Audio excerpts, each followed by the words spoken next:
মিয়া leader বনাই দিলে শিৱসাগৰৰ পৰা জিকিছোঁ কাৰণে মই হয়নে নহয় এক পিছো মিয়া নাই ইয়াত একজনো মিয়া নাই হয়নে নহয় আছে নেকি কওক নহ'লেতো মোক এতিয়ালৈকে কি কৰিব লাগে নাই নামটো দিলেই চুমা বাবা ময়ো বেয়া নাপাওঁ দি থাক যিমান দিয় দি থাক যি ঠাইত মই দিব লাগে সেই ঠাইত গম পাই যাবি তহঁতে আপোনালোকে চাবচোন আৰু একেটা সময়তে যেনেকৈ মই ৰংঘৰ আনিছোঁ আকৌ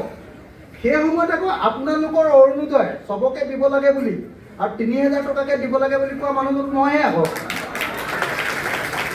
গাঁওবুঢ়াৰ দৰমহা বঢ়াব লাগে বুলি আশা কৰ্মী অংগনবাড়ী কৰ্মী ৰান্ধনী চবৰে যিমানৰ সমস্যা আছে বেলেগৰ ওচৰলৈ গৈ কোনো কাম নাই যোৱাবাৰ ৫১জন বিৰোধী বিধায়ক আছিলে লাভ একো নহ'ল অকল মোৰে কথা অসমৰ মানুহে চায় যিকোনো খবৰৰ বাবে যোগাযোগ কৰক আমাৰ এই নম্বৰত 9181 307 221